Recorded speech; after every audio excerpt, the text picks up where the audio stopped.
Sorry, folks, another one from the car tonight. I've been out all day running around doing different bits and pieces, helping folks out where I can. Delivered a fridge today. My fridge, gave it to a family who really needed a single mum with 3 kids, so we wheeled that one out. And also had a very interesting experience. Something I haven't spoken about in a little while is about neighbours, and how we should be getting to know our neighbours if we don't know them, and building relationships if we can. So today we had an interesting set of circumstances where I was. Um, my housemate went out and noticed some suspicious-looking characters who were wandering around in an area where you've really got to have a reason to be in that area. And she came home and mentioned that to me and said, "Oh, can you have a bit of a look?" They seemed to be casing out empty houses, houses that didn't have people at home during the day. And she went back out with the dog to have a bit of a look. And bear in mind, her dog is a horse. He's a huge, huge mastiff. So she was taking a little bit of protection along with her. And I launched a drone to go and have a bit of a look around the neighbourhood to see where these blokes were. Now, I didn't find them. Eventually, on my way back home, I brought the drone in over the house and landed in the backyard and heard this terrible bang. I thought I'd crashed into the house at one stage. Turns out that wasn't the case. Turns out it was the next door neighbour throwing things at the drone. So I met my next door neighbour today. Turns out he's the kind of bloke who likes to try and bully and intimidate women. And I had heard stories about him, but I hadn't had the privilege of meeting him until today. He doesn't really mind who he tries to bully. And I understand if you've got a neighbour like that, it can be difficult. I've not ever bothered putting myself in his way, but today, clearly, a drone annoyed him. I found him at the front door yelling and abusing and carrying on like a pork chop, and making all sorts of threats against me. We had a short but spirited conversation, and the bully left the property. I'm feeling a bit bad about it, because here I am preaching turn the other cheek, try and do the right thing by your neighbour. But some of them are just pricks. And some of them like to be bullies. Unfortunately with bullies, or fortunately, depending on which way you look at it, bullies are normally cowards as well. So we'll see what happens. Might have a neighbourhood fight on our hands. See how much of a bully he really is. At any rate, that'll be for another day. It is something we need to be aware of, though, folks. Turn the other cheek, not necessarily, but not going to be stood over by anybody, least of all some pipsqueak who is 4 times jabbed up the hilt and probably really doesn't have a clue what day of the week it is anyway. So aggression is never a good way to approach me. Let's just put it that way. I'm a bit like a mirror. I give back what I get. So anyway, it's been an interesting day with that. I do apologise. This week has been a bit on and off, not because it was actually planned that way.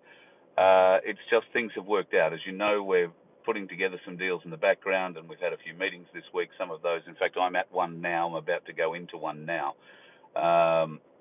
which is to do with the future for Voice of Freedom, and hopefully a way that we can grow our family. I really, really hope we can do that. I'm sure we can do that. And with your help, we will be able to do it. We will come across a few weird neighbours along the way.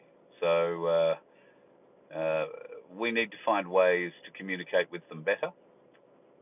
Similarly, that they have no communication skills. If the one I'm dealing with is anything to go by, we have to develop better communication skills. Now, I communicated in a different way today than is probably optimal. There's certainly no doubt left about the communication. It was very clear, but there might be other ways of doing it.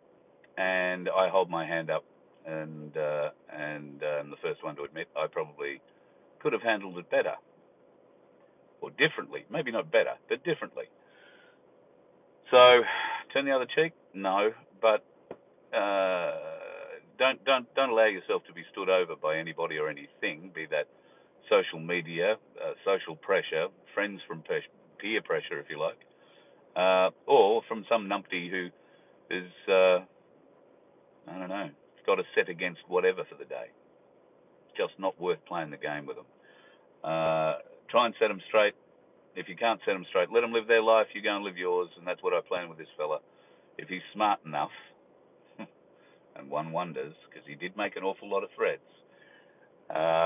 if he's smart enough, he'll stay in his yard. If he makes a decision, he will be, as we all should be aware, there are consequences for decisions. Good consequences, bad consequences. That's why we weigh up our decisions when we make them. We try and look at the consequences of the decision made both ways. And that's why that fella got to walk away today. Because the consequences of a decision made in the other direction could be dire. So we need to understand our choices, think about our choices, think clearly, and always remember that at this time particularly the media are not presenting you facts, and you are making decisions based on what they are telling you. I have noticed a little bit of the COVID-19 pickup, the fact that it is a farce and has been. The science, lied to us, so to speak, or was kept from us. Not too much else coming out in other parts of the media. Murdoch media are running the odd story, a little story about it here and there after the big break over the weekend with the Weekend Australian, but even still, nobody else has picked it up. That should be telling to the normies out there.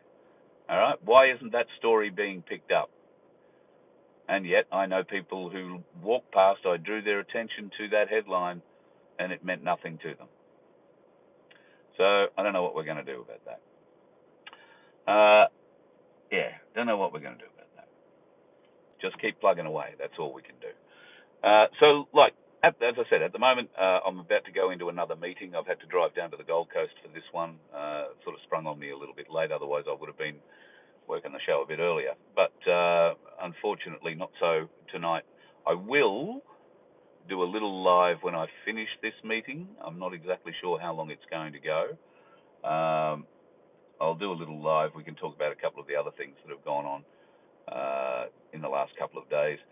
There isn't a great deal of noise or movement, as far as I'm aware, about anything to write home about. There's a lot of noise about Donald Trump's second arrest and indictment. I'm not even sure if it's happened today or not. So if it has, it's going to be interesting. If they arrest him again and they're going to try and do a perp walk with him, that's what they're trying to get, him in cuffs and get him on camera. That's not going to happen either. So, I don't know, we'll just keep pushing on. I'll have a bit of a look at what else I've found on Telegram.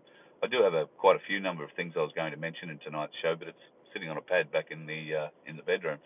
So, I will get that out to you either later tonight when I get home, or I'll do a little live tomorrow to bring you up to speed with what little detail I have at the moment. As I say, I've been very busy this week trying to build a future for the Voice of Freedom for all of us, for my place, and hopefully to give us all a platform going forward where messages can be put out and you guys have somewhere you can come to that you can trust, not just from me but from other presenters as well, and hopefully we can get discussions going that will forward this nation, forward our communities, and forward us all into a much better and brighter future. I can't wait for that to happen. All right, guys, thank you very much for bearing with me once again, late in the car, doing all weird things. But it is what it is this week, unfortunately. I've got to go and meet people when they want to be met, particularly as we're trying to do what we're doing. So thanks for understanding this week. And bear in mind what I said about, turning the other cheek or trying to enlighten neighbours. Just communicate. If they come across all aggressive, film them and laugh at them. Keep yourself safe. Don't put yourself in any danger, because you never know what sort of crazy thing some freaked out person might bring to the party. So unless you are 100% sure of your skills, then the better part of valor is take out the phone, film the abuse, film the insults, and protect yourself at all times. Protect yourself, particularly if you're on your property. Okay. Turns out not all dickheads live on the roads. Occasionally, they live next door.